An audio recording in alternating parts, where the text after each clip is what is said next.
नमस्कार। माननीय प्रधानमंत्री श्री नरेंद्र मोदी जी के नेतृत्व में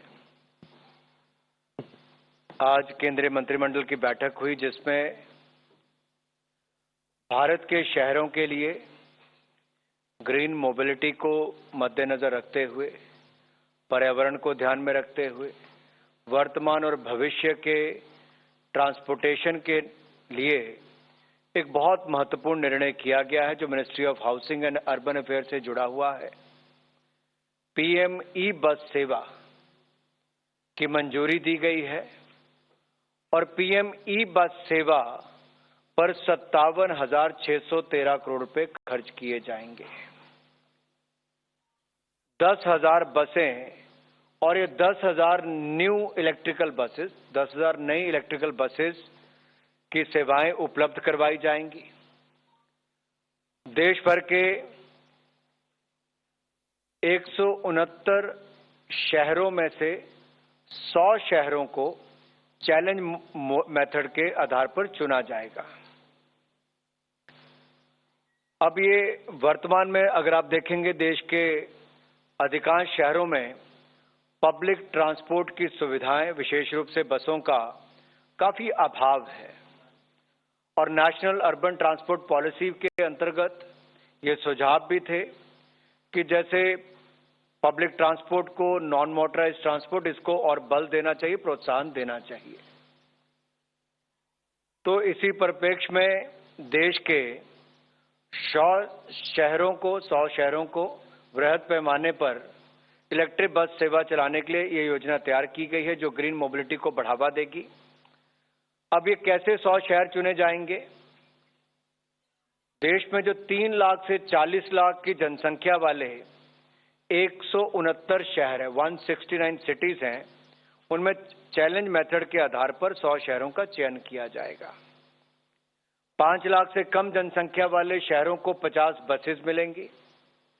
5 लाख से 20 लाख की आबादी वाले प्रत्येक शहर के लिए 100 बसें और 20 लाख से 40 लाख की आबादी के शहरों के लिए 150 बसों की सहायता दी जाएगी।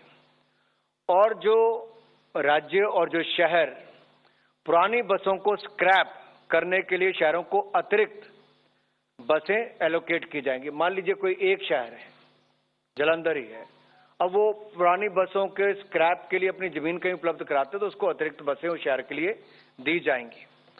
अब ये बसों का प्रोक्योरमेंट, मेंटेनेंस, ऑपरेशन ये पीपीपी मोड पर किया जाएगा और एक कॉम्पिटिटिव बिडिंग के अंतर्गत किया जाएगा, जिसमें प्राइवेट प्लेयर्स आगे आ सकते हैं।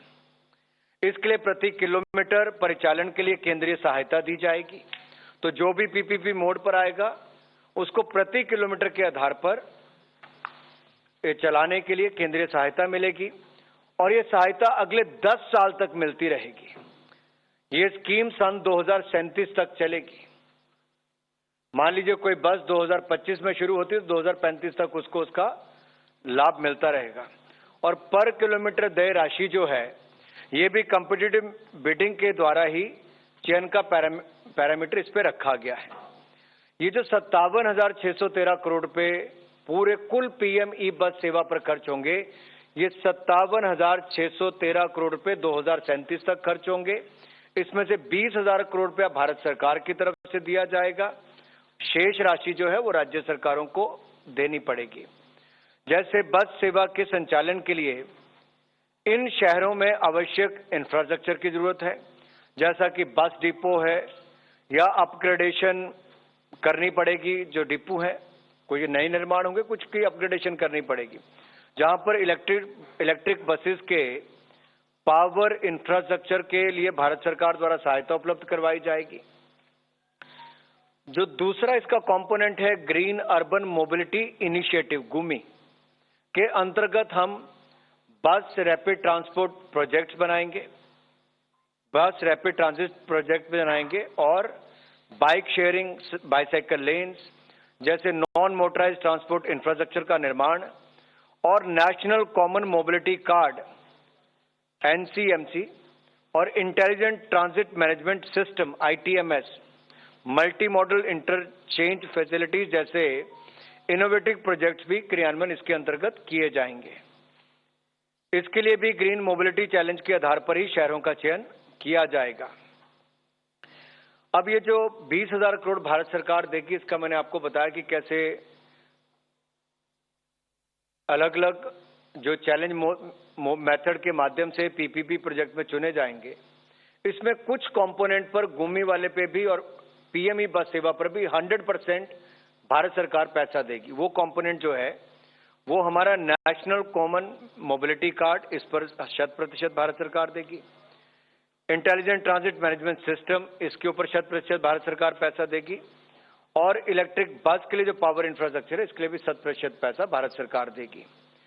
जैसा हिल प्रोजेक्ट्स हैं या नॉर्थ ईस्ट हिली एरियाज हैं, पहाड़ी राज्य हैं, या नॉर्थ ईस्ट के राज्य हैं या यूनियन टेरिटरीज हैं, इनके लिए इनकी जो राजधानी है, इनके लिए 90% केंद्र सरकार का हिस्सा होगा और 10% वहां का स्थानीय। बाकी शहरों के लिए 60% केंद्रीय सहायता दी जाएगी, बल्कि 40% स्थानीय होगी।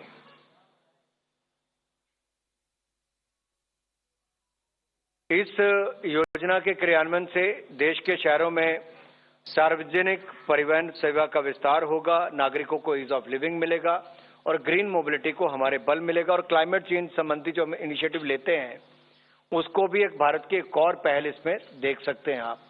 तो बार बार जब हमने बजट में भी कहा कि ग्रीन इन्वेस्टमेंट होगी, ग्रीन इनिशिएटिव्स होंगे, ग्रीन इकोनॉमी और ग्रीन जॉब्स, तो ग्रीन ग्रोथ उस दिशा में भी ये कदम बढ़ाया गया है।